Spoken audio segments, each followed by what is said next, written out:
حضرت ابو سفیان رضی اللہ عنہ دا حدیث نقل کی، بخاری کی اشتا و نور کتابونو کی اشتا، حدیث تا هرقل وتوی.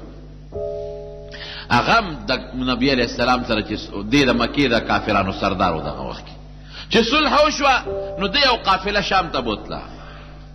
ځکه دا شپږ کاله جنګونه، نو د مکې د خلکو قافله شام ته نه وتلې،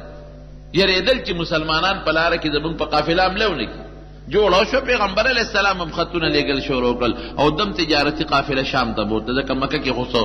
جوار غنم یا هغه زمانه کې فصل سبزي نه کېدله، ټول سیستم به په تجارت روانو.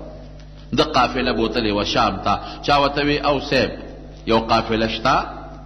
او د قافلې کې هم د دغه پیغمبر د قوم مشران خلک دي، ویری ولې مالا خو بادشاه فوراً یې حاضر کړل. چې حاضر یې کړل دربار ته، وی رانږدې یې کړل. وی هغه پرونی د پیغمبر خط چې راوړی دی ام راولې، ام راوستو.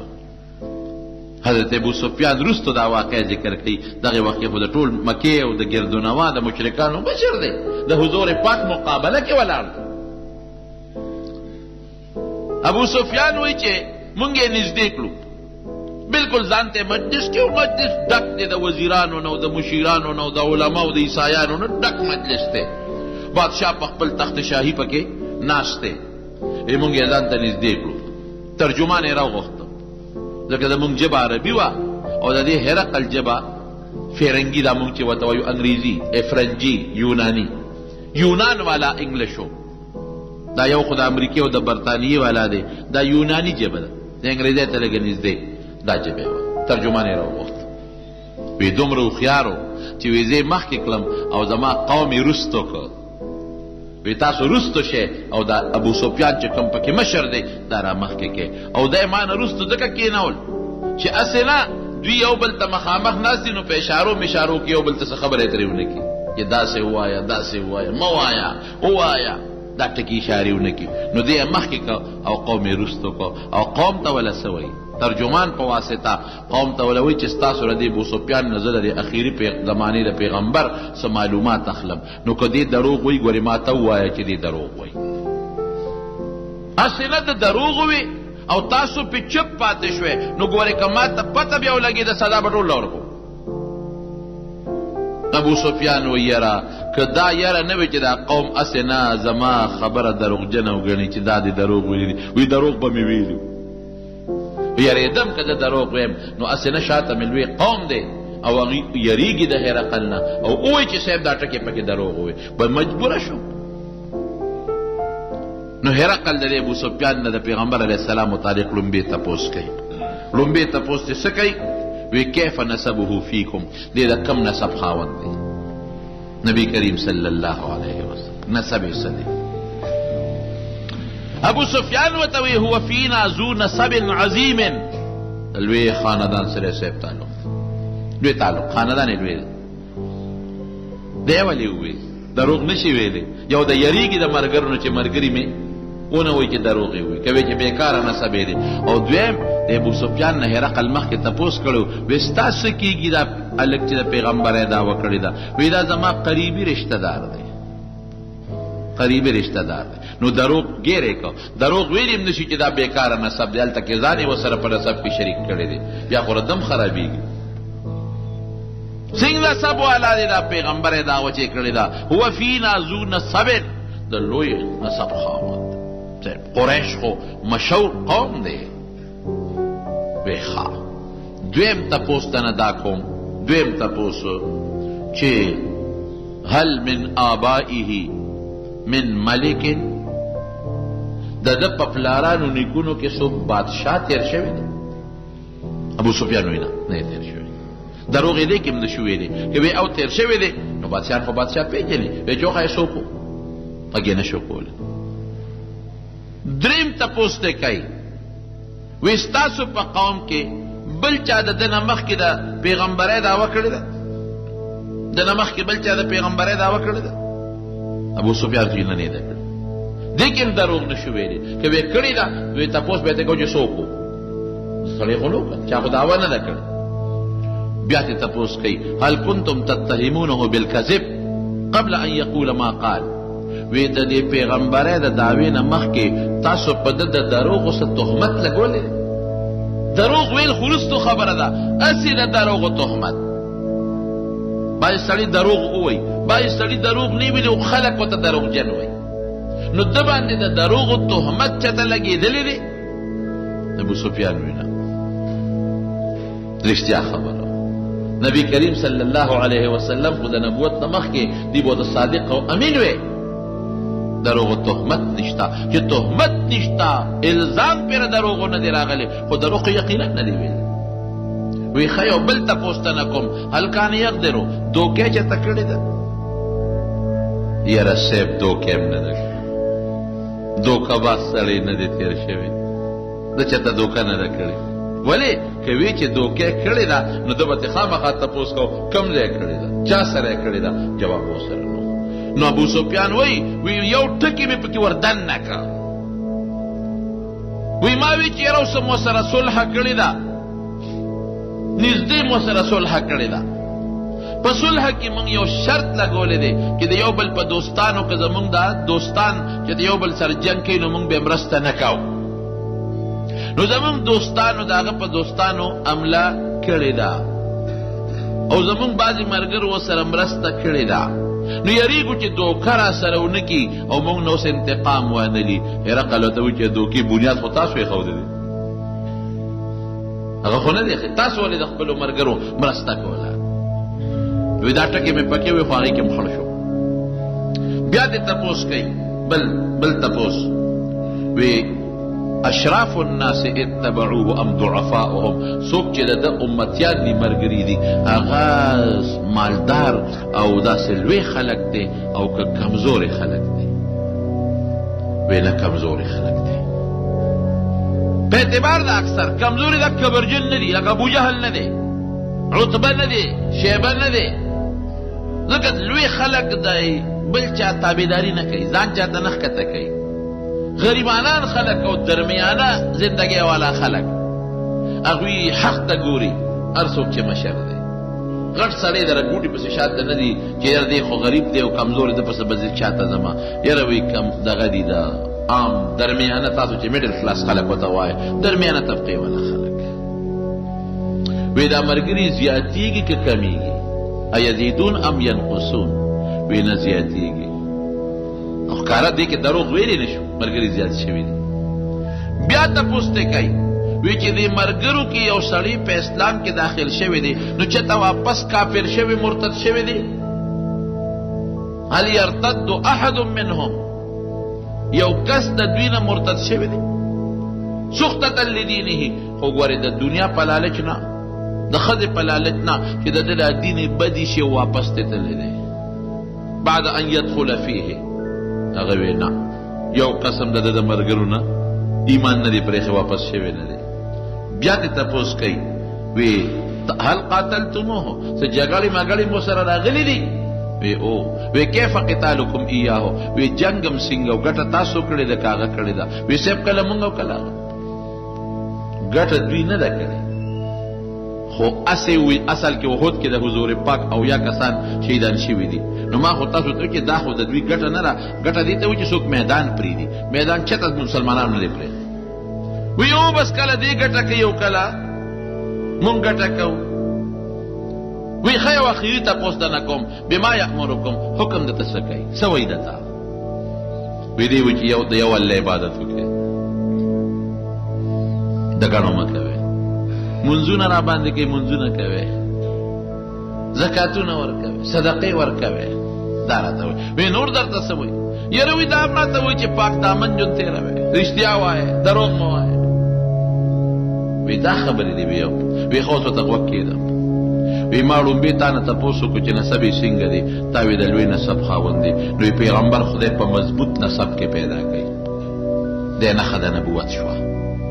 دویم تپوس مې دی نه وکړو چې د په پلار نیکه کې څوک بادشاه تېر شوی دی که نه تا وی نه دی تېر شوی نو ماړه کې دا وه چې که پلار نیکه کې څوک بادشاه تېر شوي نو دې د پلار نیکه د بادشاه د اغېشتو دپاره دا یو لاره جوړه کړې ده پیغمبر یې دا وکړه پلار نیکه منصب ته خلک ځان رسوي نو تا په خپله وایي چې پلار نیکه کې څوک بادشاه نه دی تېر شوی درېیم مې درنه تپوس وکړو چې ستاسو قوم کې څوک پیغمبر تیر شوی دی تا وی نه دی تیر شوی ما وی زه کیدای شي که څوک بل څوک پیغمبر تیر شوي نو دی به هم د هغه په تابعدارۍ کې ځان نه پیغمبر جوړول غواړي دا وجب نشته بیا مې دنه بل تپوس وکړو چې د دروغو چته تهمت پې لګېدلی دی که نه تا وی نه نو لکه ویمه چې عامه معاشره کې خلکو ته دروغ نه وی نو په خدای به څنګه دروغ ووایي چې وایي چې زه پیغمبر یم او پیغمبر نه دی بیا مې دنه تپوس وکړو چې دوکه کوي که نه کوي تا وی نه دوکه نه کوي وی وکذلک الرسول پیغمبران دوکې نه کوي دیم نخره دی ده چې دی پیغمبر دی بیا مې رانه تپوس وکړو چې ملګري څوک دي کبرجن خلک که درمیانه طبقه والا تا وی نه دا کمزوري درمیانه طبقه والا خلک وی د پیغمبرانو لومبي تابعدار هم دقی بیا مې نن تپوس وکړو چې څوک د ده ملګری دی واپس مرتد شوی دی که نه تا وی نه وی ایمان هم دقسې دی کذلک الایمان حین تخالط بشاشة القلوب چې ایمان کله زړه ته دننه ننوځي نو بیا نه واپس کېږي حضرت بلال ته ګوره که حضرت صہیب ته ګوره بلال ته ګوره حضرت خباب ته ګوره چې ایمان زړه ته ننوت بیا نه واپس کېږي بیا مې د نه بل تپوس وکړو چې جنګونه هم کړي دي نو ګټه چا کړې تا وې کله هغه کله مونږ کړې ده نو دقسې ده غلبه کله پیغمبر باندې خدای آزمایش راولي بېشکه مړي دې کېږي اخري غلبه به د ده وي بیا مې د نه تپوس وکړو چې څه حکم درته کوي تا وی ایمان او زکات او صدق او پاک دامني راته ښیي وی د پیغمبرانو تعلیمات هم دقه دي نو هرقل دغه ځای کې اوس څه وایي فإن كان ما تقول حقا اے ابو سفیانا چې ما د کم تپوس وکړو تا جواب راکړو او دا دې ته رښتیا ویلي فسیملک موضع قدمی هاتین دې ځای ته به دغه سړي بادشاهي را رسېږي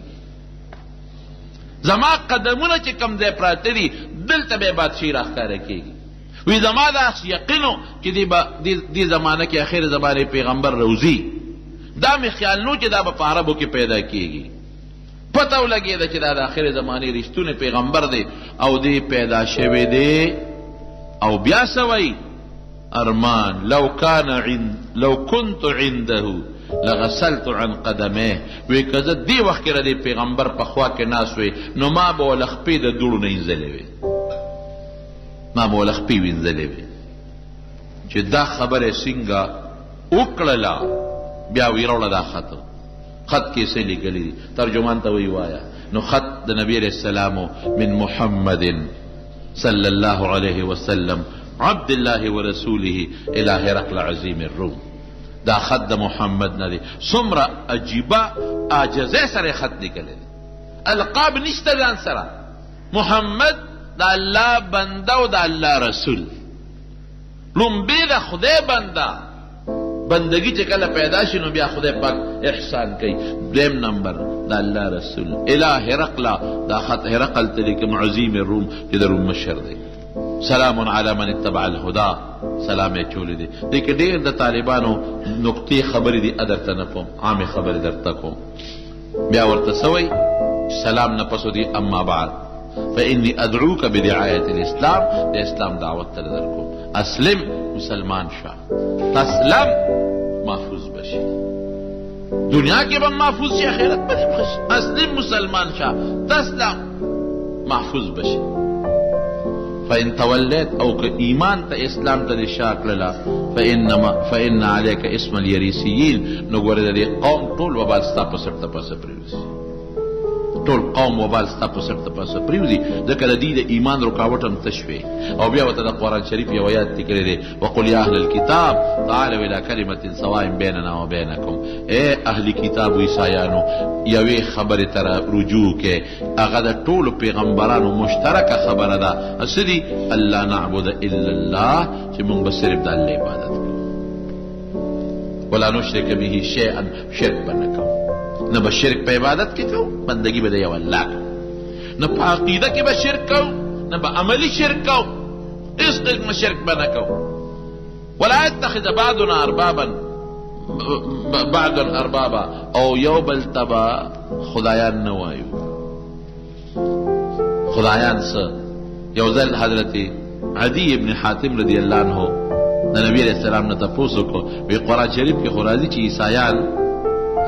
یو بل ته رب وایي اتخذوا احبارهم ورهبانا هم اربابا من دون الله. نو مونږ خو بل چا طرف نه دی ویلې وی چې دا خپل مولیان د تکوي چې دا حلال دي حلال یې ګڼي او دا حرام دي حرام یې ګڼي. داسې کوي وی دا رب شو کنه. دا حلال او د حرام مالک څوک دی؟ یو الله دی، بل څوک نه دی. نبی علیہ السلام خدا الله حرام مونږ ته بیانوي او دا الله حلال مونږ ته بیانوي. فإن تولوا که تاسو دا دې خط ته شا کړله نو بس دا دونه گویو کې چې مونږ مسلمانانو تاسو پیښې خدای پیښ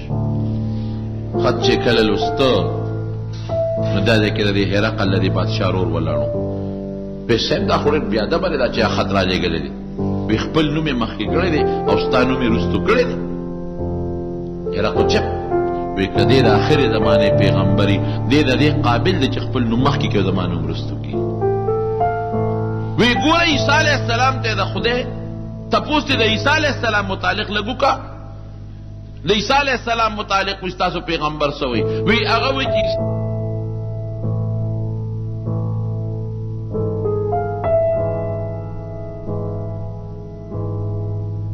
چې کوم وسره عیسایان مولیانو وزیران دیو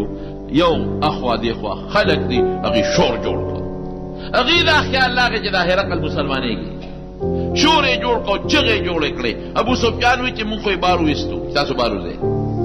چغې جوړې شوې تاسو ته څوک نقصان نه رسوي ځئ تاسو بارو ځئ شبه یاره وی چې بارو وته امام مرګرو ته وی چې داسې معلومیږي لکه چې د نبی علیہ السلام نوم مې واغه چې د جوړ دا شی جوړ غلبه مونیخه دا شی جوړ غلبه کوي. اوس هرقل څه چلو کو د هیکلبي ته داسې کار وکړه روم ته لاړ شو. هلته یو لاټ پادري دی مشر پو او زما دوست دی دوغاتور د هغه نوم دی. هلته لاړ شو دا خط هغه له ورسوه چې هغه څه فیصله وکړه نو بیا ما له راشه زه به هغه فیصله وکړم. صاحب ته به کوم ځای وی زه حمص ته روان یم لار کې یو بله قلعه ده هلته راځه. د هیکلبي رضی الله عنه لاړ روم ته ایټلي ته هلته ورسېد. دوغاتور ته یې ټوله قصه وکړه. دوغاتور چې خط وکړ په عیسایانو کې لوی مولا بس هغه وی دا ټیک تا دا د آخر زمانې پیغمبر دی رښتونی. زمون کتابونو کې چې د آخر زمانې د پیغمبر کم صفتونه راغلي دي ټول پکې موجود دي ټول پکې موجود دي بالکل ټیک تا. زمان دا یقین و چې د آخر زمانې پیغمبر دنیا ته راتلو والا دی خو چې تا خطر وړو تا نه کوم تپوسونه وکړل ټیک تا بس لاړ وی لمبل او خشته جامې یې واغوستې او جومات کې مدرسه کې د دنیا خلک راغونډ کړي. خدای مو بخښه راشي یو ضروري خبره کوم. هغه د ټول روم مذهبي مشر د ټولو استازو د ټولو پیرو ټوله دنیا ورته راغونډه شوه. وایي چې څه مسله د سړي نن ښکلې جامې م واچولې او خشت غسل یې م وکړو او مونږ ته څه اعلان کوي چې سینګ په ممبر کېناسته وایي خدای مو بخښه مونږ چې د کمې آخر زمانې د پیغمبر په انتظار وو هغه دنیا ته تشریف راوړی دی. په مکه کې مکې نه مدینې ته تللی دی نوم یې محمد دی صلی الله علیه وسلم. دا استازی ما له رالیږلی دی او ما خو اعلان وکړه اشهد ان لا اله الا الله واشهد ان محمدا عبده ورسوله. ما په ایمان راوړو تاسو ته چې ایمان پرې راوړی. بس خلک را پاڅېدل او هغه غریب هم هلته شهید کړ. وایي ښه نوې نوې خبرې دې جوړې کړه مړ شو. د هیکلبي وایي چې ما پسې طریقه په ګڼه ګوڼه کې ځان راوویسته خط مې واپس راوړو. دې وخت کې دا هرقل راغلی و حمص ته هلته بله قلعه وه هلته راغلی و خط مې وله ورکړه. ما ورته وی چې صاحب وی دوغاتور څنګه چلو شو؟ وی دوغاتور مسلمان شو بیا قوم مړ کړ. وی ښه دا خط ماله راکړه. خط مې وله ورکړه. وی زه په هغه خپله قلعه کې ټول بیا هغه خلک راغونډ کړل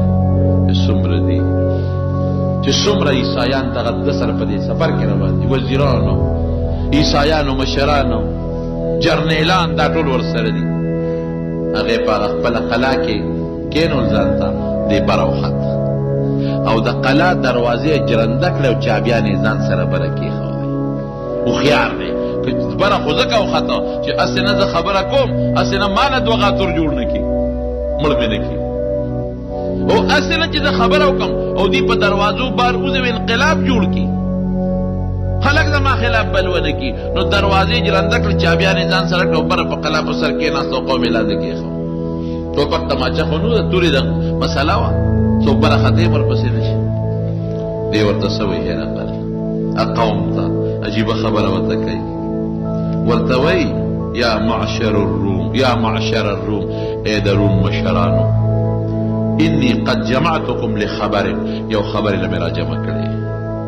انه قد اتانی کتاب هذا الرجل ما ته د دغې سړي یو خط راغلی دی د کوم سړي خبرې چې په بیت المقدس کې تاسو سره به وکړئ یدعوني الى دینه ما خپل دین ته بلي وانه والله لنبی قسم په خدای چې دا پیغمبر دی قسم د تخرم چې دا پیغمبر دی الذي كنا ننتظره دا هغه پیغمبر چې موږ انتظار کوو قسم په خدای چې دا رښتونی پیغمبر دی ونجده فی کتبنا او دا هغه پیغمبر چې زموږ په کتابونو کې دا هغه ذکر دی فهلموا راځئ نتبعه ونصدقه چې موږ د دې پیغمبر تابعداري وکړو او موږ یې تصدیق وکړو بیا ورته څه وایي هل لکم فی الفلاح والرشد کامیابي مو خوښه ده هدایت هم خوښ دی وان یثبت ملککم چې ستاسو بادشاهي هم تاسو سره باقي پاتې شي دا مو خوښه ده فبایعوا هذا النبي دې پیغمبر سره بیعت وکړئ خیر د دنیا او د آخرت هم په دې کې چې سره بیعت وکړو په دې ایمان وروړو خو چې دی ووایي که نه بس خلکو چغې کړې هرقل مرده باد او منډې کړې چې دروازو باندې بار وځو دروازې خو د جرنده کړې وې بار خو وتې نه شو دته خو رسېدې نه شو دی ورته څه وایي وی کېنه یو خبره درته کوم کېنه وی ستا خبره نه ورو به ته مونږ معذور کړې ته هم بادشاه نه وی لږ خو خبره واورئ که نه وی څه وی ته خو مسلمان شوې وی نیم مسلمان شوې عیسائی ما وی دا مې تاسو کتی چې په خپل دین کلک یې که نه نبی علیہ السلام ته چې د اطلاع راورسېدله وی د خدای دشمن دنیا په آخرت باندې غوره کړه پته ورته ولګېده چې رښتونی پیغمبر دی خو دنیا غوره کړه او آخرت نو خلکو ته سجده وکړه بادشاه ته به خلکو سجدې کولې بیا هرقل زنده و هغه خط هرقل ځان سره وساته پټکي کې به یې ګرځو دې پټکي کې او بیا ورته د اتي د اډوکې نه یو صندوق جوړ کړو د اتي د غاښ نه د اتي غاښ قیمتي دی هغې نه صندوق جوړ کړو هغه صندوق کې ورکړو او بیا ورته د سرو زرو یو صندوق جوړ کړو هغه په هغې کې پروت و او زوی له یې ورکړو چې مړ کېده وی بچې تاسو سره به وي که ته مړ کېدې خپل زوی له به ورکې دا خط به د خپلې خزانې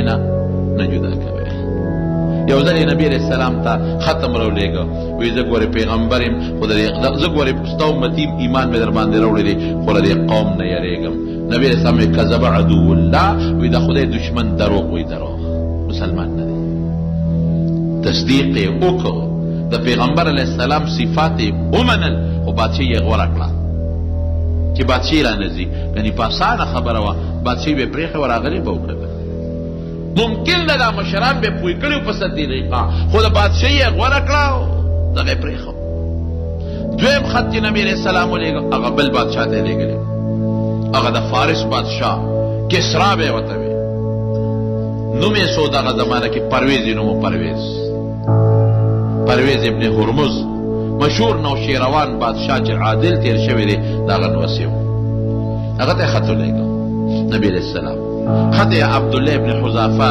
سهمي رضی الله عنه له ورکړه بیا دا خط وله ورسوه هغه له چې خط سینګ ورسېد دقسې یو ګورنر له یې ورکړه او ګورنر خط ورسو هغه ډېر بدماش و هغه فورا د نبي علیه السلام خط وشلو خط یې ټوکلې ټوکلې کړ او عبدالله ابن حذافه ته وی تا استازي د استازي وجل منه دي ګنې ما به د سره اوس کتلي او زازان د یمن بادشاه د د سلطنت لاندې و د ګورنرو هغه ته یې وی خط یې هغه ته ولېږه وی دوه مضبوط پهلوانان وګوره ښه مضبوط او ښه مضبوطې تورې وله ورکړه وسله ورکړه او چې لړ شو دا پیغمبر ګرفتار کړي او مال یې راولي او که ګرفتارولې نه شي څه مسله وه نو چې مړ یې کړي او سر یې ماله راوړي دومره هغه جذبه کې راغی نبی کریم صلی الله علیه وسلم له عبدالله ابن حذافه رضی الله عنه راغی وی څه چلی وکړه وی صاحب هغه ستا خط خو یې وشلو وی اللهم مزقهم کل ممزق خدای د ده دا بادشاه هم تس نس کړي خط یې ولې شلو الله مغسې وکړه. څنګه وکړله؟ د زوی شیروی د هغه نوم و شیروی، او د ده ښځه وه شیرین د هغې نوم و. د دې شیروی میرنۍ مور وه، ښځې ګڼې وې. دا زوی په دې میرنۍ مور عاشق و، عاشق دی په دې مور. نو ده وی چې دا مور به زه په کومه طریقه خپله دغه کې راولم، میره مور یې ظالم. نو هغه دا چل جوړ کړ چې دا پلار چې دی نو دا پسې طریقه مړ کړم، دا پرویز. نو چې دی زه مړ کړم نو ښځه ما ته پاتې شي که نه.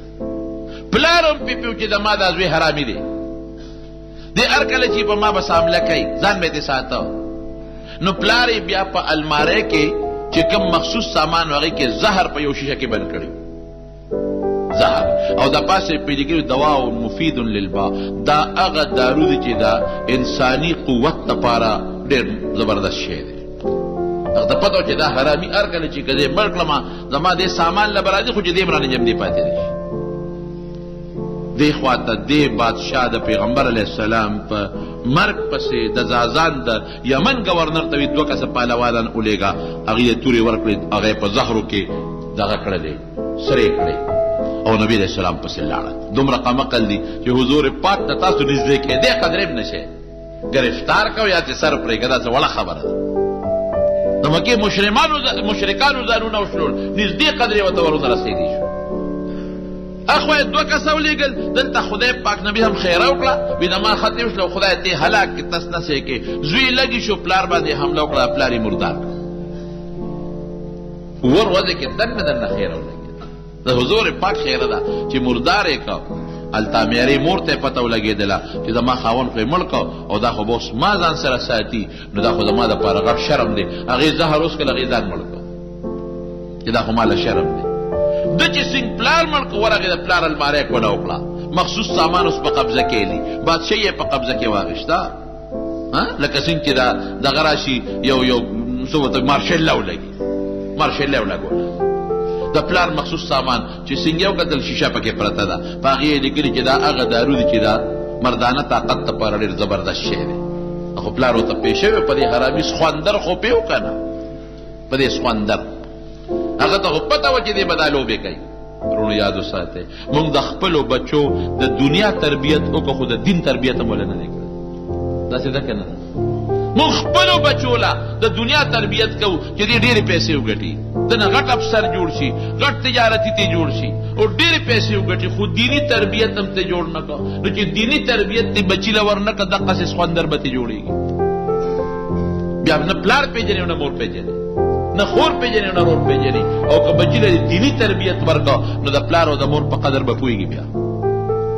هغه ته خو پته وه چې زما دا زوی بار کله لوبه کوي، دا شی ورته زهر یې ورته بند کړو، چې هغه شیشې ته او زما د پلار چې دومره ښځې ساتلې، دا دارو به یې خوړل، شیشې په خولې راواړو، له قړقړ خو چې څنګه یې تېر شو، لتې وټکولې، هغه هم مردار شو. ښځه هم لاړه، بادشاه هم لاړ، زوی هم لاړ. د پیغمبر علیه السلام دعا ټیک شوه که نه؟ تس نس شوه. هلته هغه 2 کسان نبي علیه السلام له ورسېدل، تورې پټې کړې دي چې ګورې و دې به څنګه به ګرفتاره و، بلا ملګري ته چاپېره ته دي، بلا ملګري دي، لوی شان دی د حضور پاک، خو لوی شان کې دی، او د دنیا ملګري ته ګیر چاپېره ته دي، او د حضور پاک ملګري ماشاءالله دنیا کې داسې چېرته نه تېر شوی چې لاړې به یې توکلې، به صحابو لاسونو کې نیولې، په مخ به یې مږلې، چې خولې نه به یې خراش کې توکه، صحابو به لاس کې نیوه، په مخ به یې مږه. او چې دی ورغلل او د پیغمبر علیه السلام د مخ مبارک ته یې وکتل، پوه شو، هم پوه شو چې دا د وجلو قابل دی، ځان وجل په خلکو، او دا خو مخ نه رڼاګانې خېږي. خو چې څنګه نبي علیه السلام ته مخامخ ودرېده، نو پیغمبر علیه السلام ته خو خدای کمالات ورکړي وو که نه؟ ورته څه وایي نبي علیه السلام؟ ورته وایي ان ربي قتل ربکما، تاسو چې ستاسو کوم رب دی او زما مرګ پسې رالیږلی یې، زما رب ستاسو رب وجلی دی. معلومات والی، او زه تاسو راغلی په غلط نیت یې، خو یو خبره درته کوم استته نه ویم تورې مو ځان سره دننه پټې کړي دي در باندې پوهیم خو یو خبره درته کوم چې د ایمان دعوت در کوم مسلمانان شي او کوم زازان چې رالېږلی د یمن بادشاه هغه ته هم ووایې چې دغه پیغمبر تعلم د ایمان دعوت درکوي اگر چې ما پسې 2 کسه راولېږل مرګ پسې خو تعلم د ایمان دعوت درکوي دوی دا خبره د 2 کسانو نوٹ کړه چې زما رب ستاسو رب وجلی دی نوٹ یې کړه کله یې وجلی دی بېګا شوه دوی چې واپس زازان ته لاړل ورته یې ویل صاحب هغه خو د آخرې زمانې پیغمبر معلومېږي دغه مخ خو څه بل شان رڼا کوي د هغه اندازه داسې ده د دې وجود نه پته لګي چې دا رښتونې دي او بل داسې ملګري دي چې خو په هغه ځان قربانوي نو موږ ته علم وایي چې تاسو په جامو کې تورې پټې کړې دي دیم راته ووایي دا د پیغمبر صاحب معجزه به وه دیم راته ووایي او دیم راته ووایي چې ستاسو رب چې دی زما رب ستاسو رب وجلی دی وی دا څنګه خبره کوي او موږ ته هم د ایمان دعوت راکړو او زازان د یمن ګورنر تا ته هم د ایمان دعوت درکړی هغه ودرېږه معلومات کړو چې دا خبره رښتیا ده که دروغ ده چې معلومات یې ورکړل بعینه دقه وخت کې دغه شیروی لګېدلې وه خپل پلار یې وجلی بادشاه د فارس بس زازان مسلمان شو ګورنر د یمن سره د ټولو خلکو مسلمان شو او هغه 2 کسان چې هغه کوم هم خدای پاک مسلمانان کړل او د فارس د بادشاه نه دوی بادشاهي لاړه ختمه شوه لور یې بادشاه کړه زامن یې نه نبي اسلام ته چې اطلاع راولېږله وی اهل فارس خو جینۍ هم مشره کړله وی لا یفلح قوم ولوا امرهم امرأة وی چا چې ښځه مشره کړه دا قوم به چرې نه کامیابېږي خبره خلاصه شوه بادشاهي لاړه تسنس شو د حضرت عمر فاروق رضی الله عنه په زمانه کې فارس هم د مسلمان په قبضه کې راغی بادشاهي د نبي علیه السلام هغې ته ورسېده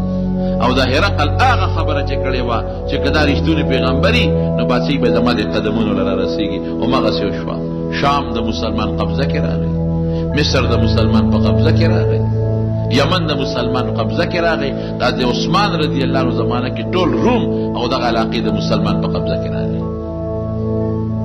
نور خطونه هم نبي علیه السلام لېږلی دی نجاشي ته یو خط لېږلی دی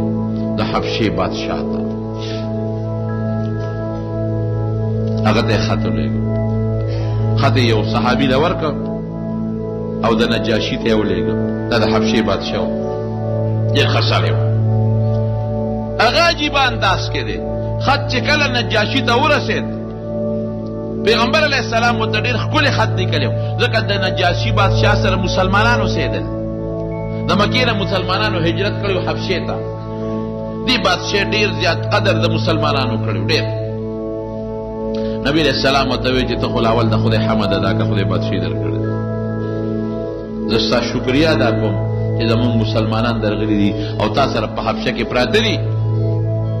او تا هغوی د امن ورکړی دی د هغوی د قدر کړی دی د هغوی د احترام کړی د هغوی د عزت کړی دی زه د خدای رسول یم او د خدای بنده یم او تا له دعوت در کوم ته مسلمان شه او د عیسی علیه السلام متعلق زما دا سوچ دی ما ته خپل الله وایي د عیسی علیه السلام چې دی د خدای بنده دی دی د خدای زوی نه دی او نه خدای دی رښتونی دین چې کوم د عیسی علیه السلام او د موسی علیه السلام هغې ته تاسو رابلم بس هغې نجاشي بادشاه چې خط سینګ ولوسته ملګري راوغوښتل ملګرو ته یې ووایي چې دا د آخرې زمانې پیغمبر دی بلکل رښتونی دی تاسو چې هر څه کوئ خیر هم په دې کې دی چې د تابعداري وکړو او مونږه په ده باندې ایمان راوړو زمونږ په کتابونو کې چې د آخرې زمانې د پیغمبر کوم صفتونه دي ټول پکې موجود دي دویمه خبره پکې نشته ګوره سړی مخلص و نو خدای نجاشي هم مسلمان شو د حبشې بادشاه او چې څومره د قوم رعیت و هغه ټول مسلمانان شو او بیا نبی کریم صلی الله علیه وسلم ته یو خط راولیکه او خط کې لیکلي چې د الله رسوله ته زما نه اګر چې لرې زه ستا نه لرې خو بلکل ستا دعوت ما ومنه او تا باندې ما غایبانه ایمان راوړو زما ټول قوم هم په ته ایمان راوړلی او دې کې څه یره نشته دا مونږ خالص د خپل زړه نه مسلمانېږو زمون غله دا وایي، زمون کتاب دا وایي، زمون معلومات دا وایي چې ته د خدای رښتونی پیغمبر یې. او زه خپل زوی درلېږم، زوی سره 50-60 کسان کړل او بلا تحفې تحایف یې ورکړل چې دا نبي علیه السلام له ولېږې. څه وینځ یې مولا ورکړلې، وي دا به نبي علیه السلام له ولېږې. اتفاق دا و چې هغه کښتۍ په دریاب کې غرقه شوه او دی ورته ویلي په خط کې لیکلي چې که ستا زه خو دلته بادشاه یم، لوی رعیت په غاړه دی، نو که ته اډر کوې نو زه به دا هر څه پرېږدم، ستا خپله به درشم. نبي کریم صلی الله علیه وسلم ته چې د هغه خط راورسېد ډېر زیات خوشحاله شو، دعا یې وله وکړله او خوشحاله شو ډېر زیات. او ورته چې نه د خپل رعیت سنبالوه، دلته مه راځه. بیا دغه نجاشي بادشاه اصحمې نوم و اصحما دی بیا وفات شو. نبی کریم صلی الله علیه وسلم صحابو له په مدینه منوره کې اطلاع ورکړه، وی نجاشي د حبشې بادشاه اصحما وفات شوی دی او ما ته جبریل علیه السلام ووی که ته په جنازه کې چې دا کټ ته رانږدې کړه نو راځئ چې جنازه پې وکړو. نو پیغمبر علیه السلام مخکې شو، صحابه ورپسې شاته ودرېدل او حضور پاک په هغه غایبانه جنازه وکړله. دا غایبانه جنازه ګورې په شریعت کې نشته. ښه ډېر صحابه په داسې ځایونو کې وفات شوي دي چې د جنازې هم څوک نو نبي هم په جنازه نه ده کړې، او که ته به په نجاشي خو یې کړې ده نو هغې کې حدیث موجود دی چې جبریل علیه السلام ورته ووایي چې زه درته دا کټ را مخامخ کومه. نبي علیه السلام وایي ما ته یې کټ را مخامخ که ما لیده تاسو نه لیده، نو دا گویا کې غایبانه نه شوه، مخامخ په مخامخ په حاضر جنازې کړې ده او دعا یې موله غوښتلې ده. دغه خطونه اوس هم شته. نجاشی والا خط ام محفوظ پروت تے، هرقل والا خط ام محفوظ پروت تے، او کم خط چې دا فارس بادشاہ د نبی هم اوشلو ام محفوظ پروت تے. خو یاره هغه چې کم خط دی نو ټوټې ټوټې دی، ټوټې شوی دی. داسې مقوقس بادشاہ ته، د مصر بادشاہ ته، د یمن بادشاہ ته،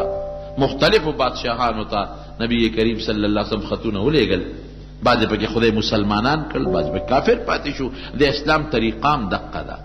چاله به په خولې دعوت ته ایمان ورکوي، چاله به د خط په ذریعه ورکوي، چاله د کتاب په شکل کې به ورکوي. نو دا شپږمه اومه هجره دا د نبي علیه السلام د خطونو وه. خدای پاک مسلمانان ډېر زیات کړل دې سره، اسلام ډېر زیات خور شو. او بیا د هغې نه پس په اومه هجره کې د یهودیانو چې کوم لوی ګړو خیبر هغه فتح شو. خیبر کې ډېرې غټې غټې قلاګانې وې، هغه پکې فتح شوې او د خیبر یهودیان هغه پکې تابع شو د نبی علیه السلام. اسلام او ایمان خو یې راونړو محرم سن 7 هجرې کې، خو بس بهر کیف تابع شو. ځمکې د مسلمان په قبضه کې راغلې، باغونه د مسلمانانو په قبضه کې راغلل. حضرت صفیه رضی الله تعالی عنها دا د خیبر د یو حیی ابن اخطب لوی یهودي و، د هغه لور وه، هغه په غنیمت کې نبی کریم صلی الله علیه وسلم ته ورسېدله. مخکې یو صحابي له دې دحیه له نبي علیه السلام ورکړې وه، خو دا خفه وه، وی د ما پلار هم په دې جنګ کې مړ شو، رور مې مړ شو، خاوند مې مړ شو، نو د ما دا خوښه ده که ما د مسلمانانو بادشاه په خپله نکاح کې والي نو ښه به حضور پاک پې ډېره ښه ده. نو ازاده یې کړه، نو ستا خوښه ده ته ما ازاده کړې، که خپل قوم سره پاتې کېږې هم دې خوښه ده، او که ما سره په نکاح کې پاتې کېږې هم دې خوښه ده. وی نه مسلمانه شوه، مسلمانه شوې، دا خو د خدای پاک ستا غوندې شخصیت ما له خاوند راکوي، زه څه کوم په نورو خلکو. مسلمانه شوه، په دې مخ یې داسې یو داغ سور غوندې داغ و. چا یې تپوس کړو یا داغ داسې دی؟ وی ده چې کله واده شم خاوند یې کنانه ابن الربیع و، چې واده شم نو ما خوب ولید د شپې چې د مدینې نه یو سپومې اوچته شوه او د اسمان دیني مې ته ورسېدله او نیغه زما دې غېږ کې را پرېوته. زما خاوند نجومي او د پخوانو کتابونو پوه و، ملا و. نو ما مې خاوند ته دا خوب ووی، وی هغه څپېړه اوچته کړو، دې په دې مخ ښه مضبوطه ووالم، دا داغ د هغې دی. وی ما ته وی ته جوړ د مدینې د بادشاه د نکاح خوبونه یې نه. وی مې چې دغه خوب مې لید څه خبر، مقه خوب خدای رښتونی کړ، د حضور پاک نکاح له خدای راوسته. بیا د هغې نه پس 5 هجرې مکه مکرمه فتح شوه. انشاءالله که موقع وي آینده جمعه کې به د مکې مکرمې د فتح واقع درته بیان کړم. دا اسلام د پاره څونه محنتونه حضور پاک کړي، صحابه څومره کړي. یو صحابي موټر خو نو، لارې خو نه و، نه جزو، هغه د مدینې منورې نه شام ته ځه، د شام نه روم ته ځه، څومره محنتونه یې کړي. دعوت الله د خدای د دین د بلنې دپاره څومره ګرځېدلي دي او بادشاهانو پسې تللي دي. یره به م وه چې بادشاہ سے نه غصه شي مړ به نه کی لیکن نه په ځان پروا نه په مال پروا. دا عقد د حضور پاک او د هغه د صحابه د محنت دا نتیجه ده، د هغې د دعوت او د تبلیغ او د محنت دا نتیجه ده چې نن اسلام الحمدلله دنیا په ګوټ ګوټ کې خور ده. موږ به هم نه پرېږدو ښه د دین دعوت به موږ هم چلو، پرېږدو به نه. کافرو ته به هم چلو، مسلمان ته به هم تعلیم ورکوو. مسلمانان هم نن سبا کافر به یا مسلمانېږي یا به نه مسلمانېږي، خپله مسلمان د دین نه بدرهه شوی دی.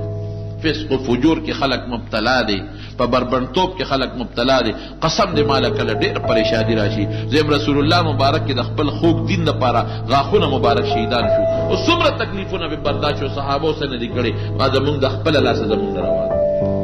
دا بربنډتوب، دا عریانیت او دا فحاشي او دا ډمتوب او دا فلمونه او دا تصویرونه، قسم په خدای حضور پاک دا ډېر زیات بدي شو. او چې څوک دا کارونه کوي لعنت یې پې ویلی دی او د دې په سبب خدای قومونه هلاک کړي دي. نن د موبایل په ذریعه باندې هر سړی لګیا تصویر سازي کوي، فلمونه پې غږوي، ډرامې پې اوري او تصویرونه پې ګوري او هلکان او جینکۍ په یو بل سره ګنده رابطې کوي. دا هغه ګناهونه دي چې د دې ګناهونو په ذریعه نبي کریم صلی الله علیه وسلم فرمایي خدای یو قوم هلاک کړی دی، یو کلی هلاک کړی دی. نو هلاکت نور څه ته وایي؟ هر سړی په پریشانۍ کې پروت دی. مال شته خو خوشحالي نشته دی، بچي شته خو خوشحالي نشته دی، جامه شته خو خوشحالي او سکون نشته. ولې؟ نم خپل ځان د پیغمبر علیه السلام سنتو ته اماده کړه، نم بچي کم از کم ځان په خپله نیکانو سره کښېنې، علماو سره ناسته وکړې، د دین محنت پکې وکړې یو بل سره. بچي مه پرېږدی کولاو، صرف د بچو د دنیا تربیت مه کوئ. د دې بچو نه مو یوازې سوندران ته مه جوړوئ،